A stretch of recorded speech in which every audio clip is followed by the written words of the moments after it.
frank sexual nature of this film. Yeah. Yes. Get us back on track. Yeah. Well, I mean, I didn't understand. Like, I was so let down. I mean, I saw the trailer, so I knew it was going to be kind of goofy. But I mean, like, I saw Charlie Kaufman, and to be honest, like, I've only seen adaptation, which was such a brilliant script.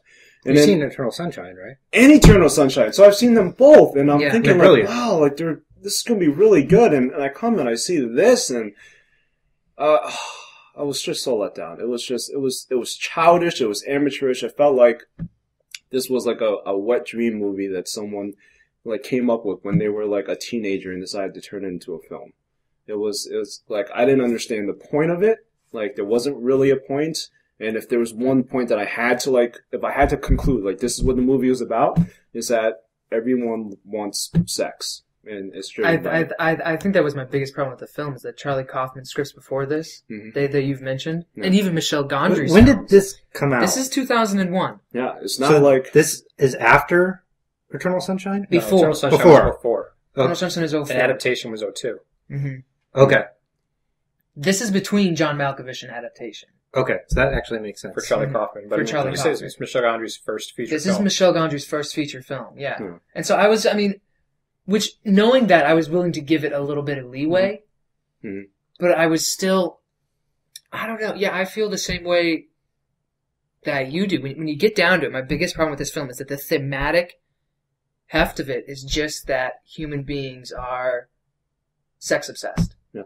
And that sexuality is a natural impulse that we shouldn't try to kind of change or suppress, or even that complete freedom in that returning to nature is also not a good thing, because it's not going to do you any good. Your sexuality is still going to be there. And the problem is they don't really, I don't want to say they don't, well, no, they don't explore it. They just kind of show you crap. Yeah. And it's really, and also I struggled with some of the bizarre images, and maybe I did have a time with trouble with the frank sexuality, and some of it was just so bizarre that it was really off-putting. So that bias should be known ahead of time. Yeah. Especially the naked, hairy Patricia Arquette. Yeah. Really, and at the beginning of the film, there's a musical number. Yeah. Yeah. Completely threw me, and through the entire film, I was bothered because I was waiting for another cheesy musical number. Yeah. And it was just so, I don't know, it was bizarre, just so weird. Strange, and I know I was looking forward to bizarre, but I don't know. Not Steve, like this. Yeah. Wow, I had a completely different experience.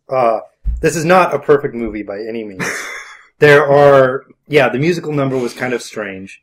Kind of strange? I still can't place it. Why in the world have a musical number? I don't even know what it means. It is an absurd moment, and I understand.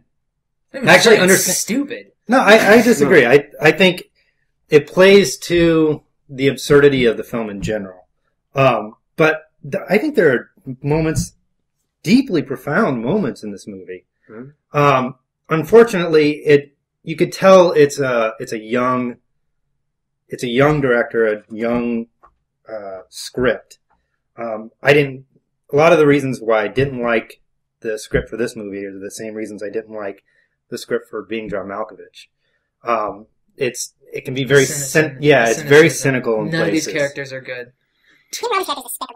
That scene was funny. Yeah, and it was very funny. Absurd. So let's talk a little bit about Charlie Kaufman and maybe absurdism and just what that means. And actually, we haven't got a chance to hear from Tom much because he didn't see the movie. I was actually unable to watch Human Nature. Technical difficulties.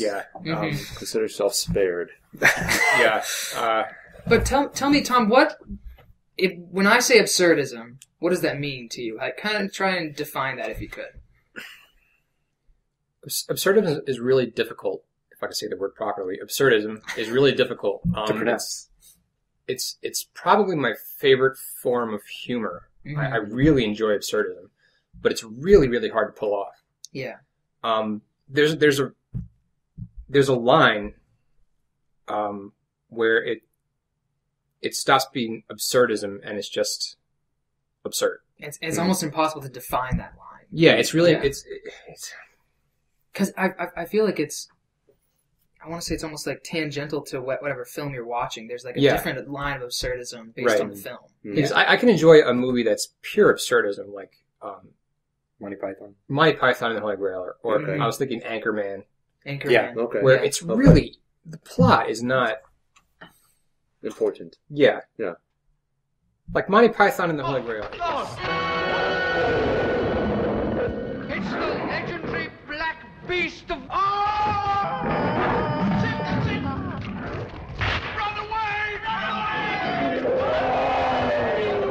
But when I made this list, I specifically wanted to do visually striking films that the visuals make the film better and kind of make the film in the sense that maybe the rest of the film can be really weak, and in fact, it's the visuals that make the film really, really good.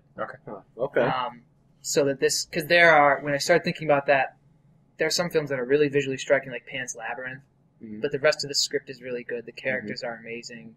And so the visuals... So films that are notable for their visuals, and the visuals kind of prop up the film. Yeah. They're almost, and sometimes they're almost the only reason for watching the film. We're going to be talking about Resident Evil 3D, aren't we? No. The visuals are not that good in that. So my number 3 is 300. Oh, yeah. Is Zack Snyder's 300. Because there is... In my mind, there's no point to watching that film except for the visuals.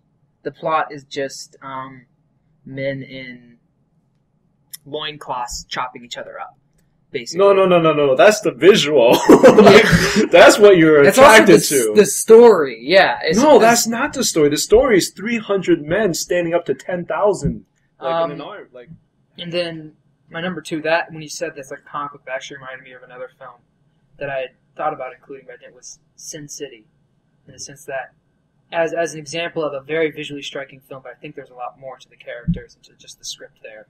It's fascinating. Mm-hmm. It's another Frank Miller. Yeah, it's another Frank Miller, yeah. So my number 2 is Sunshine. Danny Boyle's Sunshine. I haven't seen Sunshine. Yeah.